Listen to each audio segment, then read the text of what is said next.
irmãos. Boa noite. Eu vou ler hoje o livro Companheiro, de Francisco Cândido Xavier. Página de fé. Ouve, amigo, quem quer que sejas, onde estiveres e com quem estiveres. Tenha sofrido graves equívocos ou cometido muitos erros, estejas sob fadiga após haver carregado pesadas tribulações. Suportes essas ou aquelas enfermidades. Permaneça no cerco de rudes aflições. Vivas em abandono por parte daqueles a quem mais ames. Haja experimentado desilusões ou agravos que jamais aguardastes. Caminhes no cipoal de tremendas dificuldades. Ansies por afeições que nunca tiveres. Suspires por ideias cujas realização te pareça remota. Lastimes prejuízos com os quais não contavas. Trabalhes sob injúrias e perseguições que te envenenam as honras. Sirva sobre incompreensões ou pedradas, ou chores a pedras de entes queridos, ante a visitação da morte.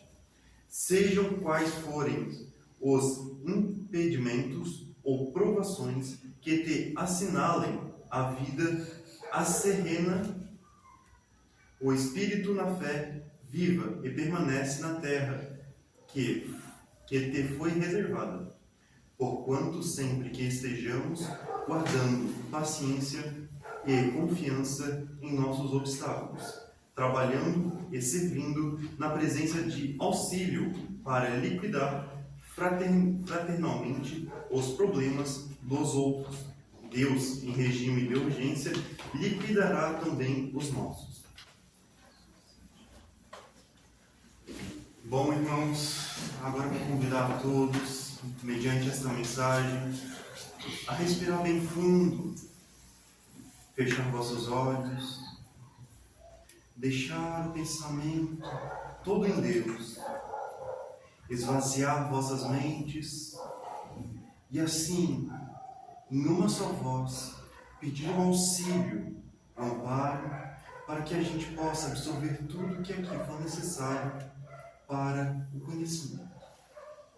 Pai nosso, que estais nos céus, santificado seja o vosso nome. Venha a nós o vosso reino. Seja feita a vossa vontade, assim na terra como nos céus. O pão nosso de cada dia nos dai hoje. Perdoai as nossas ofensas, assim como nós perdoamos a quem nos tem ofendido. E não deixeis cair em tentações, mas livrai-nos de todo o mal. Agora eu vou passar para a palavra para o nosso irmão Paulo. Irmão, estamos aqui para te ouvir. Boa noite a todos novamente. Boa noite. Bem-vindos a mais esse momento de reflexão. Sempre como quando eu começo, eu digo que quando a gente vem até aqui e diz que seja feita a sua vontade, é porque a gente vem para se render, né? Então, não tem porquê, seria inútil a gente dizer isso e não estar aqui de boa vontade. Então, a gente quando vem para ampliar o nosso conhecimento. A gente lê para ampliar o nosso conhecimento, porque é pelo conhecimento que a gente se transforma. Em geral, a gente vai construindo seres um pouquinho rígidos, né? Como dizem nossos filhos, né? Que a gente é quadrado, que a gente é rígido, que a gente não acompanha. Mas a gente que constrói isso e a gente precisa se reformar disso toda hora. A gente precisa se atualizar a todo instante.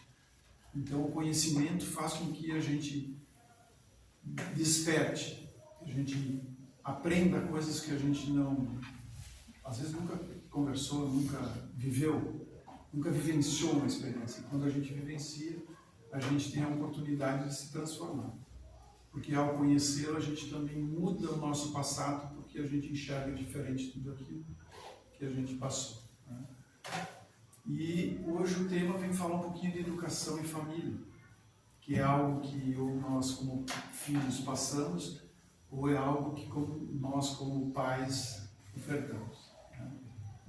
Eu trabalho numa área de juventude, com jovens de 12 a 19 anos, e na minha casa lá são poucos jovens que estão buscando essa transformação.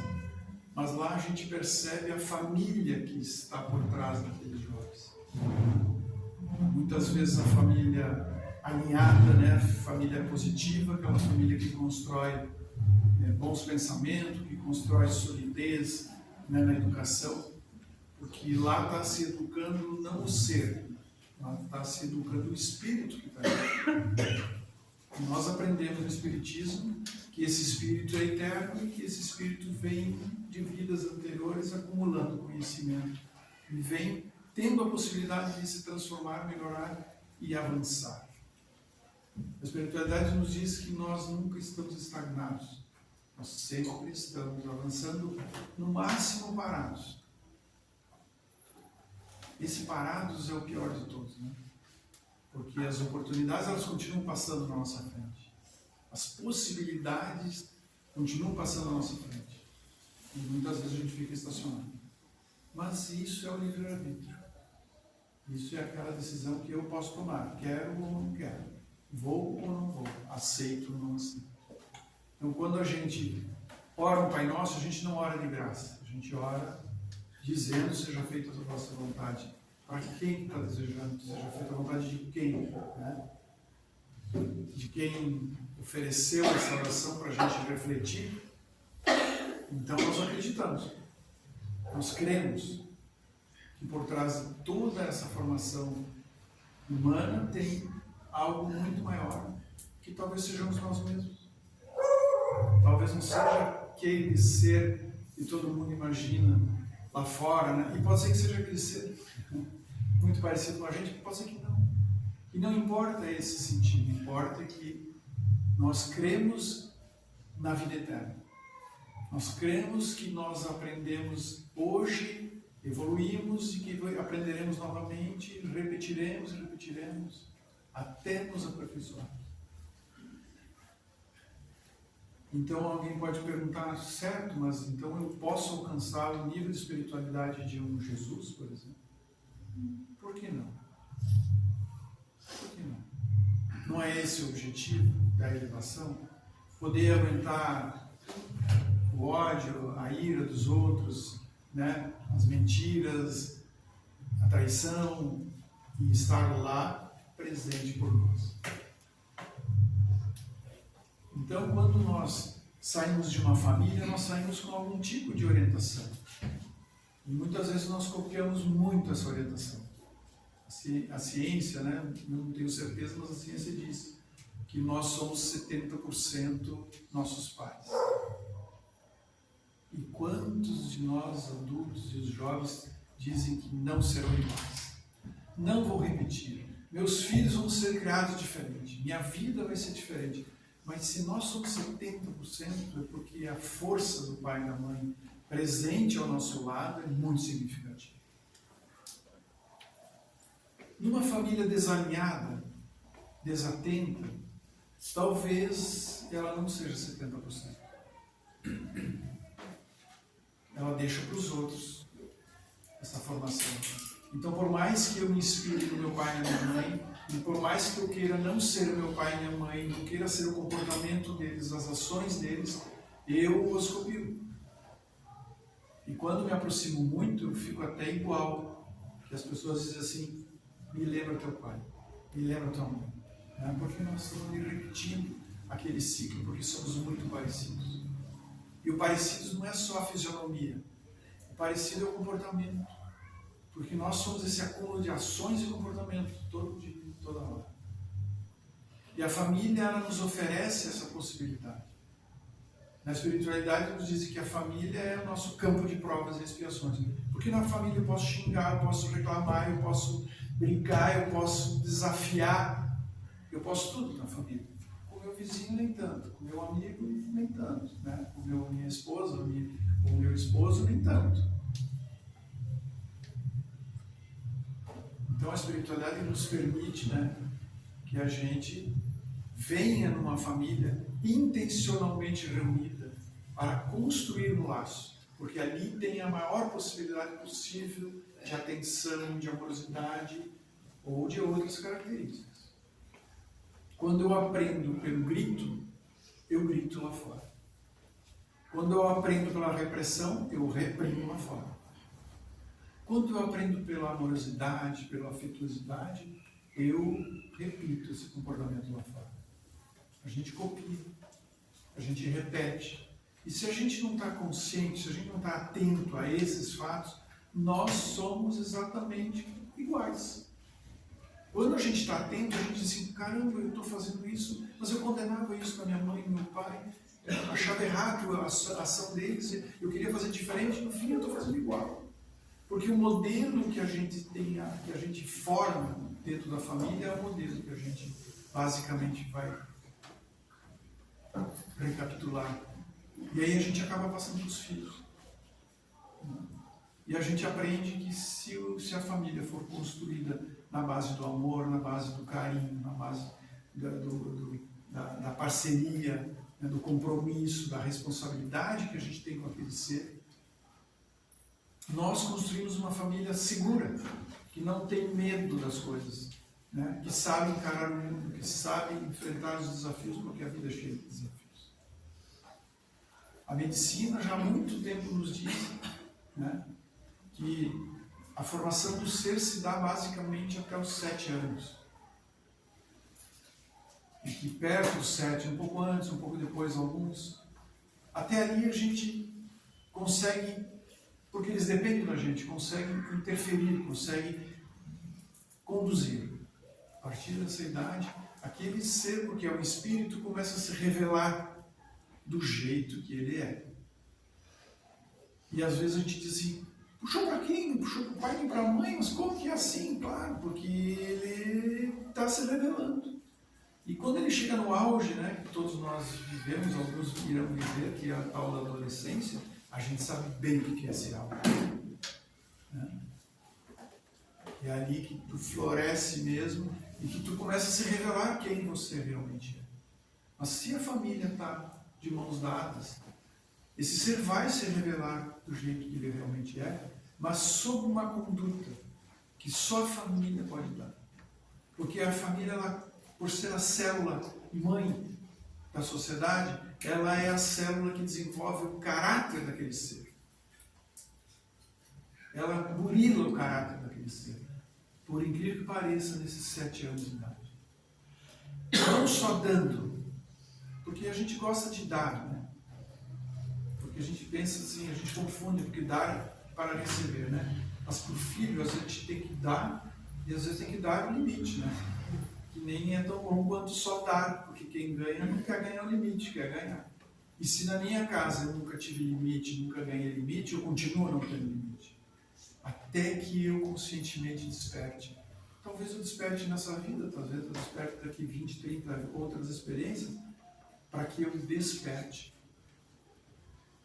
Joana de Ângeles tem uma frase que é fantástica, porque ela diz assim, que o ser consciente, ele não se culpa pelo seu erro. Ele não se culpa, ele aproveita para vivenciar e aproveita para evoluir em si. Eu tenho uma relação em casa que muitas vezes minha esposa diz assim, nós erramos com os nossos filhos. Nós erramos, está vendo? Eles estão assim, blá, blá, blá, blá, blá. Não, eu não errei. Mas como que nós erramos? Claro que nós erramos. Não, eu não errei, porque quando eu dei, era o máximo que eu podia dar. Se hoje eu fosse dar, eu tenho mais Deus no meu coração, eu daria diferente. Mas eu não tenho culpa por isso. E eu digo para ela, nós não podemos ter culpa, nós oferecemos o que nós tínhamos para oferecer. Porque se eu oferecer aquilo de uma forma correta, eu vou colher bons frutos. Se eu dei de uma forma correta, talvez eu não vá colher os bons frutos. A gente pensa que filho é como árvore. a gente conhece, nós conhecemos muitas árvores que dão fruto a vida inteira e a gente nem dá bola para ela e todo ano ela está carregada. Todo ano ela está nos oferecendo, mas a família não é assim. A família precisa, como a árvore precisa também, de ser regada, de ser cuidada, de ser podada. Ela vive carregada, mas ela carregaria muito mais se tivesse uma poda, um limite. Ela daria muito mais se eu regasse com amor, com água, né? Ela daria muito mais. Se eu lavasse ela para tirar as impurezas, como eu posso lavar os membros da minha família para tirar as impurezas. Porque quando a gente vem aqui, a gente vem para limpar as impurezas. E todos nós somos impuros. Porque todos nós temos maldade ainda dentro de nós, crueldade, sexualidade latente, nós temos raiva, ódio, temos amor, temos fraternidade, temos compaixão. Nós somos um pouquinho de tudo. E a gente, como aí Joana de Deus disse, não te culpe por estar com a ira. Aprenda com a ira. Aonde você vai aplicar a ira? Como que eu oriento um filho para que ele aprenda a lidar com as suas energias lá fora? Porque ele tem as energias dele. Ele traz no passado uma história pronta. E que muitas vezes puxou para quem? Foi para aquele lado, a gente nunca pensava que ele iria. Né? Tomam ações, às vezes, que o pai e a mãe não concordam. Às vezes não concordam por falta de conhecimento, porque às vezes é a atitude correta. Mas às vezes para nós ainda está difícil de compreender. Né? E nós fizemos isso com os nossos pais. Eles também pensavam assim. Ora eles batiam palma, ora eles ficam muito preocupados com a gente. Né? Mas se eles nos deram um molde para seguir, a gente segue um caminho melhor, com menos pedras, com menos dificuldades, com menos espinhos. A porta é estreita, mas não dolorida. Porque não é difícil a vida. Nós a tornamos difícil. Porque às vezes não estamos conscientes. Consciente é aquela pessoa que se percebe. Aquela pessoa que, ao dar uma palavra, mede a palavra. Ao dar um olhar, mede o olhar. Ao dar um gesto de carinho, de afeto, mede. Porque não é todo jeito que a gente pode fazer. Eu posso usar a palavra do jeito que eu quiser, mas se ela for ofensiva, se ela for agressiva, ela causa dano. E na vez passada que eu vim aqui, eu falei sobre a palavra, sobre o poder da palavra. Então, se a palavra entre nós tem poder, imagina o poder da palavra que nós, como pais, temos diante dos nossos filhos. Alguns de nós podem não ter filhos, mas tem sobrinho, tem vizinho, que tem criança, e é um filho. Tudo que está abaixo de nós é um filho. E às vezes o nosso comportamento os traz para um plano superior, e às vezes não traz para um plano superior. Então nós temos que medir tudo que a gente faz. Numa conversa, tem que haver essa percepção de como conversar com o filho, como conversar com as pessoas, mas principalmente dentro da família, como conversar. Como ser claro, né? Como não fazer subterfúgios, como utilizar a palavra certa, com compromisso, com responsabilidade. Então nós podemos repensar sempre que mesmo que a gente, e eu amanhã depois já não tenho mais filhos, que já caso já vão embora, né? Eles já têm uma vida independente, mas tem muita criança por perto e elas precisam ser muito bem tratadas. Nesse nosso grupo de jovens de 16, 17 anos, contando barbaridades que a gente tem vontade de chamar a família para sentar aqui. A família precisa vir aqui nessa reunião, porque a família tem que ouvir o que eles estão pedindo. E nós, no nosso mundo de correria, cá para nós, que temos tarefas, que temos trabalho, né? Uns trabalham fora, outros não, uns têm muitas tarefas, outros têm muitas responsabilidades. Quando nós voltamos, às vezes, para o nosso lar, nós não temos o tempo suficiente para sentar lá no chão e brincar. Porque eu estou cansado, ok? Mas a tua responsabilidade como pai, como mãe, é sempre a mesma. O engano que o filho vier a cometer lá adiante é a responsabilidade do pai. A quem será cobrado? Dos pais. Então esse esforço vale a pena. Porque quando a gente tem uma família alinhada, a gente colhe esse fruto melhor lá adiante. Quando eu me sacrifico, né? Quando eu sacrifico o outro, no sentido de ele ter limites, de ele poder desenvolver um pensamento mais são, como a fruta da árvore, né? Ela vai dar uma fruta melhor se eu podar, se eu lavar o tronco. Ninguém pensa em lavar um tronco, né? A árvore está lá, ela que se vira. A gente nunca pensa em fazer um furo do lar, em fazer um adubar o solo, a gente nunca pensa. Porque aquilo lá está lá, vai se virar. Os filhos, eles vão se virar. Provavelmente a gente pensou assim também quando saiu de casa, nós vamos nos virar, nós não precisamos. Mas quando a gente tem uma família constituída, eu falo pela minha, lá do meu pai e da minha mãe, quando eu tinha dificuldade, eu superava facilmente a dificuldade, porque aqui nas minhas costas tinha o pai e a mãe lá, longe, mas eu tinha para quem pedir o socorro. Eu tinha o apoio, eu tinha certeza que se eu falhasse eu podia correr para lá. Quantos jovens não têm? Quantos adultos não têm a família? E a gente vai ficando sozinho. Porque a gente vai, né, criar uma família, mas a família também vai partir. A esposa, o esposo também já não é mais parceiro, tão parceiro quanto foi no passado. Já fica uma amizade, né? Às vezes não se ajudam mais tanto. E o casal se sente protegido, porque um está ali para ajudar o outro. Mas na família é assim. Quando a gente ampara bem, a gente sabe que eles terão segurança para enfrentar o medo, a sexualidade, para enfrentar os males e os tropeços que terão pela vida. Todos nós temos. Todo dia. O Evangelho diz assim que o dia vem com o seu próprio mal. Né? E a noite também, nós estamos vendo. Né? E qual é o mal? Muitas vezes, às vezes é um mau pensamento que nos consome, que não deixa a gente pensar adequadamente. E às vezes no dia seguinte o mal é um telefonema bem cedinho dizendo assim, tal coisa está acontecendo lá, corre aqui para ajudar, lá no teu trabalho, por exemplo. Meu Deus, o coração está assim, palpitando. Quer ver quando a gente se sente responsável por aquilo, palpita com muito mais força. E a gente sai desesperadamente para ir lá. E imagina quando um filho aponta para nós. Então vale muito a pena construir a família amorosamente, dedicadamente.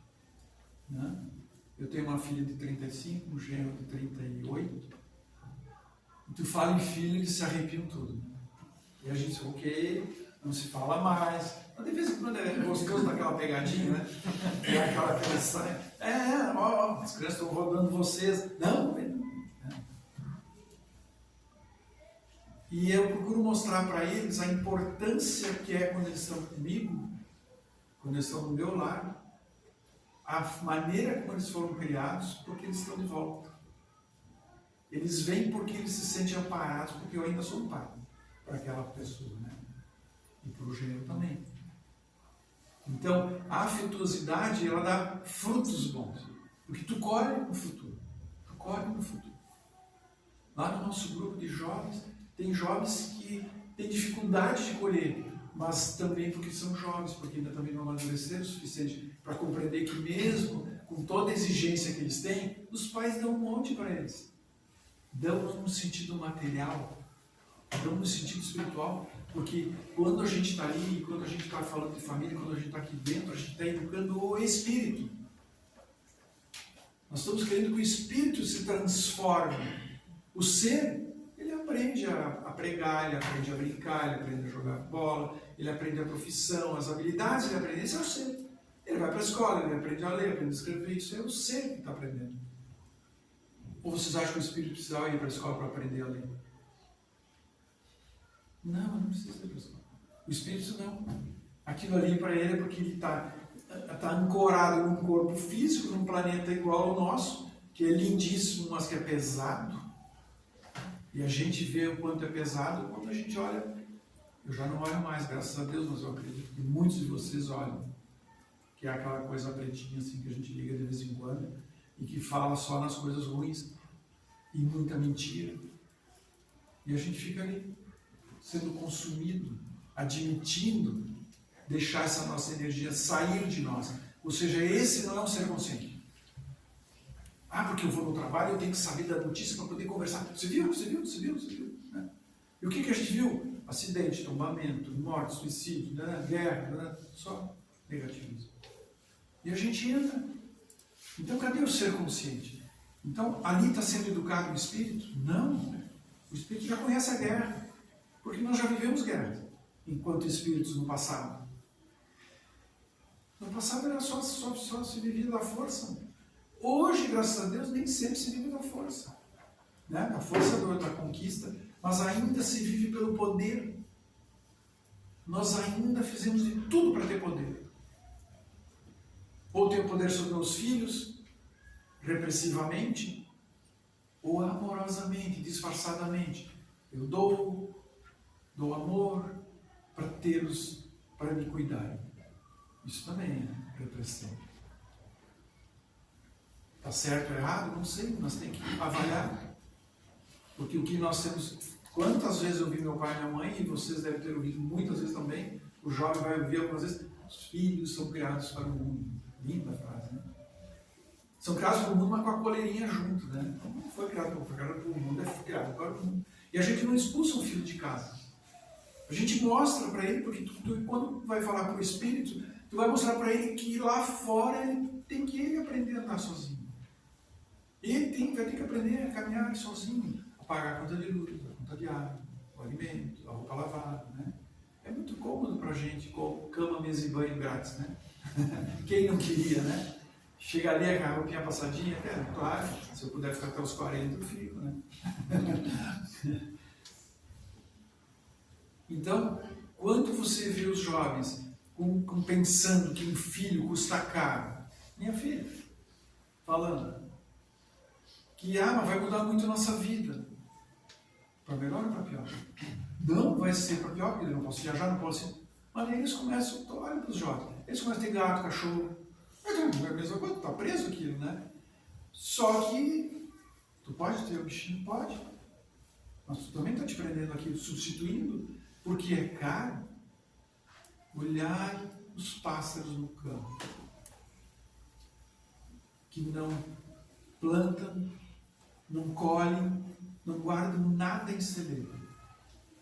E o que Deus faz? Lhes nutre, lhes dá. Porque a vida é assim. Mas se eu não fizer nada, eu vou parar na rua, como a gente tem tido exemplos. Não. Quando a gente para na rua é porque a gente desistiu de algumas coisas que o espírito não consegue admitir, não consegue aceitar na sua transformação. Então ele prefere ficar na rua. Mas se a gente tem saúde e puder lavar uma calçada para alguém, cortar uma grama, é só a gente querer.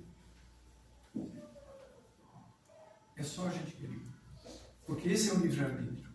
Agora, se eu desisto, é o livre-arbítrio desistir. O que eu posso fazer com alguém que desistiu? Ir lá levar a comida, a viandinha, alimentar essa situação? Será que isso realmente vai transformar o espírito daquele ser? Não, não vai. Ele está suprindo a primeira necessidade, que é o alimento. Nós também precisamos do alimento, mas nós vamos atrás, talvez buscando de alguma forma. Não é a quantidade, não é a sofisticação do que nós buscamos. Nós aprendemos na família, dentro daquele limite que a gente tem. A família não é rica pelo material que tem. Ela é rica pelo comportamento, das ações que ela pratica com aquela família, entre si. Porque quando ela está alinhada, a conversa é boa, estão todos reunidos. É fácil de reunir, mesmo hoje com o celular, né? Mas é fácil de reunir a família. Porque às vezes tu tem que dar um limite. Ok, vamos reunir a família. Bote os celulares na gavetinha e vamos reunir a família. Aí você consegue conversar. Se nós estivermos com a televisão ligada, ninguém conversa. E tu conversa com o tema que está lá. Aí tu está aqui conversando, tá, como é que foi o final de semana? Tu viu isso? Televisão rouba a gente. Consome a gente. Uma família desalinhada não fala entre si, cada um por si. Cada um dentro do seu quarto. De vez em quando uma festividade, mas a festividade é algo que todos nós nos transformamos em alegres. Mesmo tristes, nós nos transformamos em alegres. Então, a educação na família é algo assim fundamental. Para que o jovem alcance uma certa idade e possa olhar para a família, e a gente mostra para esses jovens que a gente trabalha lá, que não é tudo que eles estão imaginando. Porque às vezes eles imaginam pior. Não, porque você fica esperando que o pai abra, que a mãe abra a conversa, vai lá e abre a conversa. Ah, mas se eu abrir, ele não conversa, ele já me dá um corte. Ok? Tu já insististe 2 vezes, desistiu. Deus não desistiu de nós. Deus nos dá oportunidade toda hora, cara. Tu tropeça, ele vai lá e te levanta. A mulher adúltera, como é que foi? Ia ser apedrejada, não foi apedrejada, e ele, o que ele falou para ela? Vá e não peques mais. Faltou botar entre parênteses, senão vão querer te apedrejar de novo. Né? Aqui, ó. Mas ele perdoou. Ele nos perdoa 1000 vidas que nós estamos levando, porque ele sabe que nós somos imperfeitos. E nós sabemos que nós somos imperfeitos. E nós sabemos que nós podemos nos aperfeiçoar. O amor, a fraternidade, né, a compreensão, né, ela se constrói em nós. Quando eu presto atenção. Se eu sou agressivo e presto atenção, eu vou modificando a minha forma de ser agressivo. E vou ficando mais manso. Não perdeu masculinidade, não perdeu feminilidade, não perdeu nada. Ganhou o espírito porque cresceu, porque evoluiu, porque aprende como lidar conosco, porque nós vivemos entre nós. As dificuldades que ocorrem são entre nós. Ninguém tem dificuldade com a mesa, com a cadeira, com a parede, com a lâmpada. Nós temos dificuldades entre nós. Tudo gira entre nós. E a gente degladeia. E dentro da família é lugar para degladiar. E às vezes as famílias se predispõem a não degladiar. Não, ele está bem, está lá com o celular dele. Não, ele está lá fazendo... Não quero saber. Porque vai me incomodar. Porque custa caro. Porque eu vou perder a minha vidinha de 2, né? Que é fácil. Vamos jantar fora, né? Vamos passear. Vamos para a praia. Não dá para ele porque tem criancinha pequenininha. Não vai poder pegar vento, sabe? Né? Daí tu começa a ter que mudar o plano. Mas esse plano é fantástico. Porque tu está preparando o melhor fruto que está lá adiante. Porque quem vai colher o fruto somos nós. Né? Dizem, né, que o plantio é obrigatório. O plantio é livre, né? Mas a colheita é obrigatória. Tudo que nós fazemos, nós estamos colhendo. E como é difícil colher algo azedo, né? Algo ruim. Quando a gente dá uma tropeçada daquelas assim, que machuca, tem gente que leva 1 ano, leva 6 meses, 2 anos para sair daquele buraco, porque aquilo fica, porque estava errado. E a gente sabia que estava errado, porque nós nascemos, como diz a divindade, nós somos uma centelha divina. Nós somos um pouquinho do Criador. Por isso nós temos essa vitalidade. E se nós somos um pouquinho, nós sabemos o que é certo e o que é errado. Nós sabemos o que é mentira, sabemos o que é verdade, sabemos o que é crueldade, sabemos o que é mansuetude. Nós sabemos. Então, que legal que nós temos sempre as 2 coisas para medir, né? O certo é pecados capitais, né? Aquilo que joga a avareza, a luxúria, a gula, a ira, né? Que está ali brotando em nós, e ao mesmo tempo a possibilidade de crescer a ira, e eu, como ser consciente, pensar assim: não, reduz, não joga essa ira para fora, porque ela machuca muito. Ela machuca um ao outro porque ela vem pelo pensamento, ela muitas vezes não vem pela palavra, ela vem pela indiferença, ela vem por uma agressão silenciosa, ela vem pelo afastamento. Entre jovens acontece muito. Eles estão lá na escola, estão num grupo, daqui a pouco aquele grupo, por qualquer tipo de atitude, vai isolando, e daí começa a atacar. Aí aquela pessoa busca outro grupo, se aninha naquele grupo, daqui a pouco faz ela a mesma coisa com outro naquele grupo.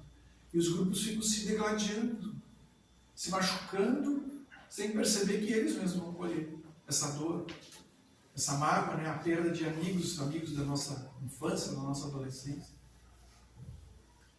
Por quê? Porque talvez a gente aprendeu no lar que era assim que se fazia. Alguém que era ríspido, alguém que dizia muitos nãos, alguém que, né, que te jogava contra a parede, vamos dizer assim, e a gente acha que isso é normal. E a gente repete porque nós somos 70% muito parecidos com eles, nossos antepassados. E nós carregamos essa energia. Então, a gente sempre tem que ter a perspicácia, né? Sempre tem que ter o dom da palavra de reunir, de conversar, de dialogar. Onde o diálogo, um ouve o outro, um deixa o outro falar. Porque mesmo nós entre adultos, marido e esposa, quantas vezes a gente fala um mais alto que o outro, daqui a pouco estão gritando. E ninguém compreendeu nada, porque ninguém deixou o outro falar. Muitas vezes o ouvido é fantástico. Muitas vezes só dê o ouvido. Deixa aquilo acontecer. Porque vai chegar a tua hora de falar, e daí tu vai falar. Se você começar a ser agressivo, e aquela minha esposa passou por uma família que era agressiva, ela vai ver quem? No meu lugar? A família dela. Porque nós resgatamos, às vezes lá no íntimo, que ela nem lembrava, de repente, né? Aquela família que tinha um pai que bebia muito, um filho pequenininho viu tudo isso, né? Às vezes até morreu de tanto beber. Mas um dia ele também vai ter os seus filhos, ou também vai estar bebendo, né? E provavelmente está resgatando exatamente o quê? A lembrança de algo que não foi resolvido. E quando não foi resolvido e já se encerrou, nós não temos mais nessa vida a oportunidade. Diz a espiritualidade que a gente se reúne por afinidade, né? As famílias são grupos grandes, porque eu casei com uma pessoa que eu nunca tinha visto, e de repente encontrei, juntei a minha família dos meus pais, meus antepassados, com os antepassados dele. Aí amanhã minhas filhas, tá, caso, vai dando uma confusão. No fundo é uma família só mesmo. No fundo é uma família, porque se eu vivi 100, 200, 1000 vidas, 1000 oportunidades de estar encarnado, imagina quantas histórias foram construídas com outras famílias. Então nós somos uma família só. E nós temos uma dificuldade incrível de admitir que nós somos iguais. Que nós temos os mesmos sintomas de comportamento. Mas o caráter não. A família constrói o caráter daquele ser. Constrói a retidão daquele ser. Ele vai passar pelas tentações dos 7 pecados capitais e todas as outras? Vai. Mas ele está consolidado no caráter. Eu, quando jovem, me ofereci maconha. Eu até provei. Achei engraçado, parei. Graças a Deus. Graças a Deus, na hora, parei. Mas eu fui tentado. Né? Eu podia ter sentido. Eu não sabia o que era, só ouvia falar, porque lá no meu passado só tinha maconha. Era o tal do perfume, aquele lança-perfume do carnaval, e eu estava... Mas como a gente experimentava e sentia, e a maconha eu não experimentei, eu só provei e saí fora. O cigarro eu saí pitar, mas eu não gostei. E hoje eu vou dizer, nossa, que luz que eu tive. Não, é que quando tu está entrando por um caminho desses, vem algo e te diz... Presta atenção. Aquilo que fala com a gente, que é a gente mesmo, que a gente pensa, que está ali nos orientando, que está nos guiando, ele vem e coloca no nosso ouvido. Tem a história daquele... Eu contei essa história, eu acho que uma das primeiras palestras que eu fiz aqui. E hoje eu não tinha nenhuma história, mas me veio essa, eu vou repetir, porque acho que muitos não lembram mais dessa história e outros nem ouviram. Tinha um penhasco muito grande em determinada região, e vários jovens alpinistas, né? Alpinistas que gostam de subir com martelinho, cravando, botando corda e subir, aqueles, não sei porquê, mas é uma necessidade que aqueles espíritos querem, né? Aventura, né? Para gerar uma adrenalina momentânea, porque a adrenalina mais permanente está aqui. Então eles começaram a subir, marcando, né, vários. Então eu lá cravava, quando chegava no ponto estável, pega um pino, que a gente chama lá, e com o martelo crava no meio de duas rochas, testa bem forte, amarra a corda, então tu vai te amarrando e vai subindo, e vai subindo. Então, depois de uns dias eles subindo aquele lado do penhasco, estavam muito próximos do final do topo. E aí anoiteceu. Aí o líder pediu para todo mundo, não, gente, ó, encerrou, vamos descer, vamos para o acampamento, amanhã a gente volta. Desceram todo mundo, fizeram uma janta, né, todos com as suas barracas, ficaram ali festando, né, conversando. E aí o líder voltou e disse, ó, o seguinte, amanhã tem a previsão de muito vento e muita chuva. Então amanhã está cancelado, nós vamos ficar aqui, vamos arrumar uma programação entre nós, que no dia seguinte, no outro lado, vai estar melhor. Né?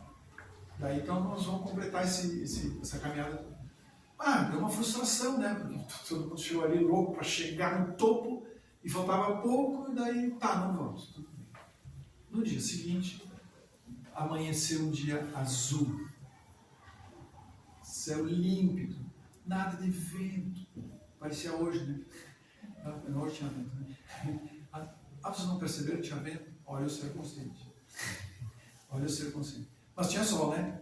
Viram que tinha sol? Oh, legal. O pessoal está consciente, já viu que tinha sol. Tem gente que não vê. Não percebe, né? Não é que não vê. Vê, mas não percebe. Não sente. Não sente que a tua natureza é aquela natureza ali que está te oferecendo, né? A gente tem que sentir que está ali. Sentir o vento. Ai, tá frio, que legal, tá frio, mas eu estou sentindo, ó. Então é sinal que eu pensei no meu corpo.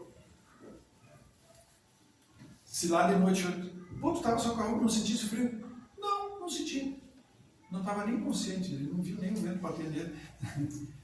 Enfim, paralelo, né? Voltando para a escalada. E aí, foi uma frustração. Tudo bem. Aí foi, de manhã, acordaram mais tarde, ficaram por ali, e o tempo bom. Chegou meio-dia, o tempo bom. Aí o pessoal, vamos subir, né? Se falta 3, 4 ganchos, nós chegamos lá em cima. Para cavar a bandeira, né? Fazer aquela coisa da conquista. Aí o líder, como todo líder, como todo pai, não vamos. Aqui diz assim, já que temos esse recurso que diz que vai virar o tempo, nós não vamos nos arriscar. E, ok, almoçaram, ficaram mais reunidos, e um dos jovens, em sua barraca, teve aquela, mas eu vou lá, vou surpreender, eu vou subir lá e vou cravar os ganchos lá, e quando eles chegarem amanhã, nós vamos subir, já está o gancho colocado. Bem jovem, né? O jovem tem essa coisa, né, de querer ser o primeiro, né? E quando a gente quer ser o primeiro, a gente é que nem a criança. Porque como é que a criança age? Cheguei primeiro, fui eu que disse, fui eu que falei, fui eu que... Não é sempre assim? A criança é assim. E nós, às vezes, somos adultos de 70, 80 anos e continuamos, fui eu que disse. Não esqueça que foi eu que disse. Então nós continuamos criança, né? Olha como a gente ainda tem que respirar fundo para se transformar. Esse jovem, para sair escondido, pegou só o básico, né, das ferramentas, né? Não se abasteceu de água, né? Porque quem vai numa aventura sempre leva água, sempre leva uma comidinha, né? Um cereal, alguma coisa assim que deu uma... E ele saiu de fininho, ninguém viu, tá na barraca, né? Aí ele foi dormir e ele foi e começou a subir. No meio da subida, o tempo começou a mudar. Ele olhou para a nuvem bem distante e o vento já estava soprando e ele disse assim, não, eu já estou pertinho, vou. Bem jovem, né? Quando põe na cabeça uma coisa, como um pai tem dificuldade de tirar. Quando o filho quer, é difícil, né? E o pai não pode ser impositivo. Pai, eu quero ir na festa tal. Não vai. Não é assim, né? O diálogo tem que ser mútuo. Tu tem que entender se aquela festa que ela está indo tem um motivo especial e se você tem um argumento convincente. Não só o não é um argumento convincente. Então ele continuou subindo, bem pertinho do último pino colocado, baixou um temporal, uma ventania. E aí ele começou a ter dificuldade de cravar os grãos para cima, cravou com muita dificuldade. E aí, como ele estava intertido na fixação daquele pino, a noite foi se aproximando. E quando ele viu, já era noite, e ele não tinha colocado o último pino, e já estava chovendo, um vento forte e frio. Ele não tinha água, ele não tinha alimento, e ele não estava com o agasalho adequado, porque estava um dia lindo. E aí, quando ele se percebeu daquele jeito, um vento de uma rajada muito forte, escapou uma corda de um gancho, e ele resvalou e caiu. Veio se batendo nas pedras, nos ganchos que estavam colocados, se esfolou todo e ficou preso pela corda. E isso já era noite. De noite, o pessoal do acampamento disse: cadê o Mário? Cadê o Mário? Não, o Mário não tá? Não, estava na barraca. Está na outra? Não tá. Foram na barraca dele, viram que não tinha as ferramentas de subir, né? Aquele sapato especial, não estava ali. Esse cara foi. Como era noite, chovendo e vento, mas será que foi? Não foi? Não. Agora fazer o quê? Vamos esperar ele voltar. E ele ficou pendurado, todo esfolado. A noite adentrou, esfriou muito, e ele teve uma hipotermia, né? O frio. Não tinha nenhuma água para tentar se reanimar. E ele ouvia como a gente ouve, uma vozinha assim: larga a corda. Ele estava agarrado na corda. Depois de ter caído muito, ele se agarrou na corda. Porque ele caiu agarrado na corda, né? Mas a corda foi desenliando, ele ficou preso e agarrado na corda. E a voz dizia: larga a corda. Ou seja, eles têm aquele esqueci o nome daquela peça que fecha assim. Mosquetão. Tinha um mosquetão, podia ter soltado. Você soltaria uma corda? E a voz dizia assim, porque na hora do desespero, o que a gente faz? Meu Deus, me ajude, me dê uma luz. E a luz vinha e dizia assim: solte a corda. E ele não soltou a corda. Ele teve a hipotermia, morreu. Dia seguinte, cedo, já o líder, né? Gente, vamos atrás do Mário. Saíram tudo em direção àquele rochedo lá, chegaram lá, o Mário morto, a meio metro do chão. Se ele soltasse a corda, ele ia poder rastejar, caminhar e voltar para o acampamento. Ele não ouviu, porque a gente não ouve, porque a gente faz por impulso. Quando a gente vai fazer por impulso, você fez, analisa rápido, estuda o que tu fizeste, porque tu pode voltar atrás. Quando você não analisa, foi. A tua palavra, quando é dita, se você não mediu o tamanho do impacto que pode causar, o efeito que pode causar naquele ser que está ali na tua frente, se tu não recuar com a palavra foi. E aí o dano já causou. Naquela palestra anterior eu falei que a palavra é morte e é vida. Ela tanto pode trazer a vida como pode trazer a morte.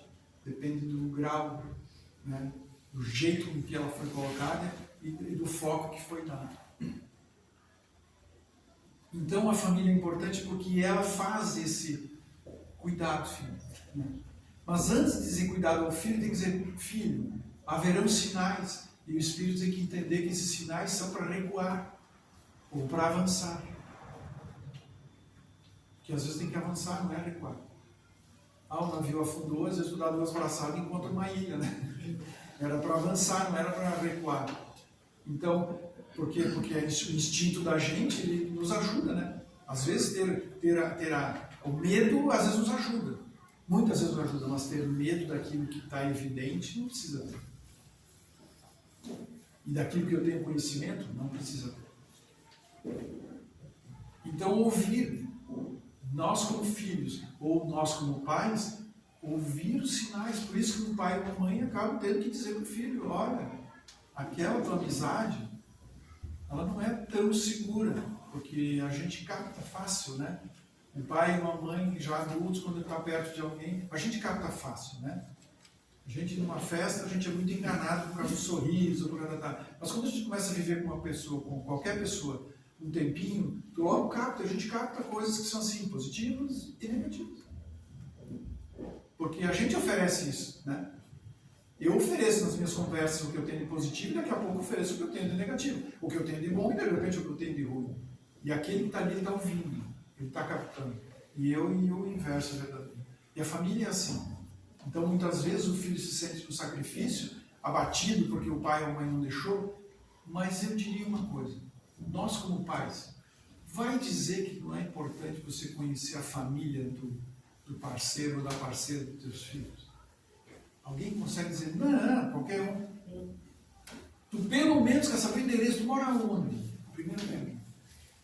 Porque a gente se sente melhor se eu souber assim, naquela esquina. Daí tu vai, às vezes tu conversa com alguém que conhece, é uma referência, é uma família desalinhada. Ok? Mas eu sei onde estou me metendo. Né? O pior é que eu não me meto e nem sei que ela é desalinhada. E famílias muito diferentes, elas não se cruzam por muito tempo. Elas cruzam e descruzam. Porque elas não vão ter afinidade. Você gosta de comer de tal forma, o outro gosta de comer de outra forma. Se você não souber juntar esses trapos, tu vai esbarrar com esse conflito logo ali adiante. Se você souber, você diz assim, eu aceito dessa forma, então eu vou. O outro tem que olhar para te dizer, eu te aceito dessa forma. Mas a gente, se não se conhece, não tem como. Hoje os jovens estão tendo essa oportunidade. Muda, né? De parceiro. Mas não é só para mudar, é para perceber a escolha. E a família está por trás, ela está olhando. E às vezes ela diz assim, poxa, esse ser, esse espírito era muito bom para o meu filho, para a minha filha. Mas ela optou por cima não, né? E às vezes vai muito, também não era, mas aquele lá é bom também. E a gente não fica, porque quando a gente está imaturo, a gente não analisa profundamente. A gente analisa esteticamente. E aí a gente analisa por fora. Gente, vou parar por aqui, porque eu passei a olhar no relógio ali, que o relógio não comeu de tempo. Então, podíamos falar muito mais, né, sobre família e esses comparativos, né, para a gente poder alinhar o pensamento, mas tenhamos uma graça de uma boa semana, né, continuidade da nossa semana, todos possam refletir e ir em paz e viver em paz durante toda a semana, mas sempre atentos e conscientes. Farei o mesmo comigo, consciente também. Obrigado, Paulo. É dessa forma mesmo, a gente vê como se faz essa viagem e acredito que isso, cada qual aqui dentro se identificou com alguma coisa nesse sentido. Porque nós somos isso. Nós todos somos provindos de famílias que na época se diziam famílias bastante radicais, famílias bastante serenas, mas nós todos temos uma família. E isso nos mostra o quão importante é isso. Como faz falta, no caso, para um filho, como ele falou, um adolescente, muitas das vezes, um pai, ou a própria mãe, a lhe chamar a atenção, a lhe buscar ali na rédea. Como faz falta, muitas das vezes, para um filho, o pai para brincar com ele, para fazer aquela ponte, a qual vai tornar, como ele disse, o filho mais manso. Quando ele nota a tendência, porque nós notamos as tendências, boas ou más. Então que possamos refletir sobre isso. O quanto é importante a gente, da família, cooperar com a família, para que ela realmente possa se edificar e trazer os frutos que nós almejamos. Vamos fechar nossos olhos, elevando o nosso pensamento a Deus uma vez mais, agradecendo por este momento, por este pão doutrinário ao qual acabamos de receber, que com certeza vai criar em nós algo novo, quando assim nós o queremos. Obrigado, Senhor, por este momento ao qual nos trouxeste hoje algo tão pertinente neste momento de tanta mudança, de tantas dificuldades para alguns, aos quais não conseguem se concatenar com o que acontece. E este momento aqui de 30, 40 minutos é realmente de ouro para aqueles que buscam arrefecer as suas mentes para entender a si e aqueles que não conseguem. E desta maneira nós agradecemos dizendo: Pai nosso que estás no céu, santificado seja o vosso nome, venha a nós o vosso reino, seja feita a vossa vontade, assim na terra como nos céus. O pão nosso de cada dia nos dai hoje, perdoai, Senhor, as nossas ofensas, assim como nós perdoamos a quem nos tem ofendido, e não nos deixeis cair nas tentações, e livra-nos de todos os males, agora e sempre que assim seja. Desta forma, então, agradecemos o grupo espiritual que atua nesta casa, ao mentor desta casa, Antônio Melo, a nossa Mãe Maria de Nazaré e a Jesus, que é a ponte que nos leva ao Pai. Pedimos também a todos que permaneçam sentados em silêncio para o passe que vai acontecer a seguir, e que todos serão chamados de banco a banco para receber o passe no caminho. Muito obrigado uma vez mais, Paulo.